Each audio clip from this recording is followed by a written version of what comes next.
staff are disempowered in dealing with poor conduct in these separation units. And that includes individual staff being targeted and swarmed by prisoners, because they're upholding the rules. So we have to have a system where there is much more control over people who are really the pointy end of the spear in terms of their harm that they could do to prison staff and their risk to national security.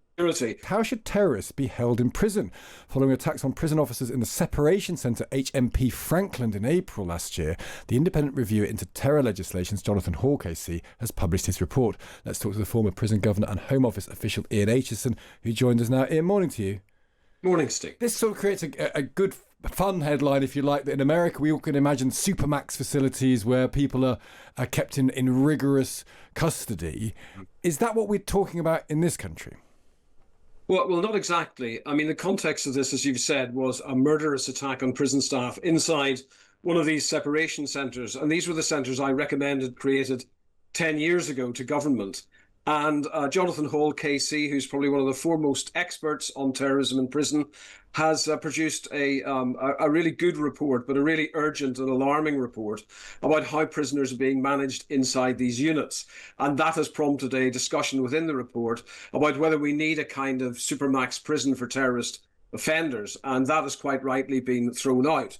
But what is in scope is a different way of dealing with some of the most dangerous, physically violent terrorist offenders, and they're all jihadists that are in the separation units at the moment, who pose a severe and intolerable risk to staff and still want to proselytise their hateful behaviour. So the question is, what more can be done to be able to deal with those people? And not enough is being done clearly from this report.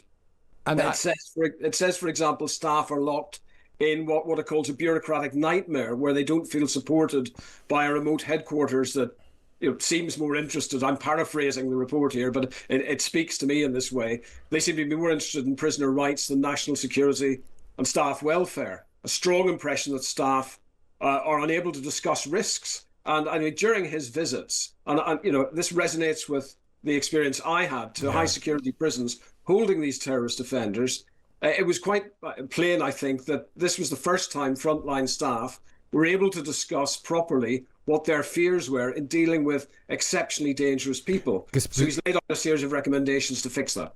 Because presumably what we're talking about here is that by the nature of their offences, these extremist terrorists are likely, many of them, to be extremist Islamists, for example. And then once religion starts walking into this conversation, people will say, well, I have rights to meet and gather and pray.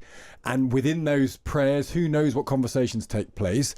People who aren't Muslim, for example, might feel shy about intruding in on them. They might feel they're not able or supported to break them up. Is that what you're talking about? There's a sort of a culture of saying, I think things are going wrong here, but I don't feel empowered to break them up.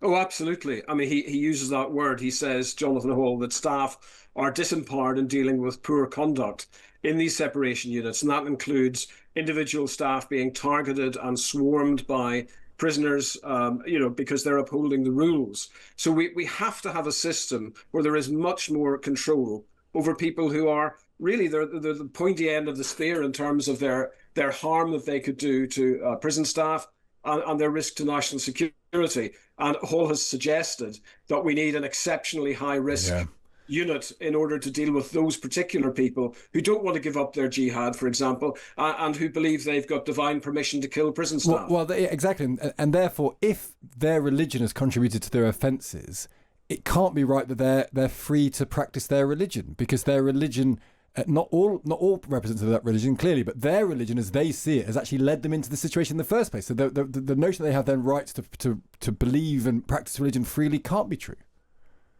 Well, I think we're getting into difficult territory here. We must, preserve the rights of people to follow religious ideology. What we must not do is allow that ideology to be perverted into a sophisticated attempt to murder prison staff. We came within seconds and millimeters of that happening just a few years ago. when a prison officer was attacked inside another high security prison by a jihadist terrorist, a convicted terrorist, and somebody that he had radicalized. I mean, that is the basis for having these separation units. What Jonathan Hall is clearly saying is these units are not being run properly, and I entirely agree with him. And he's also saying we need a bespoke solution for very highly dangerous and radicalized offenders so we can protect the very brave men and women, and David Lammy said it yesterday, who pull on a uniform in the morning and walk into these places and are targets.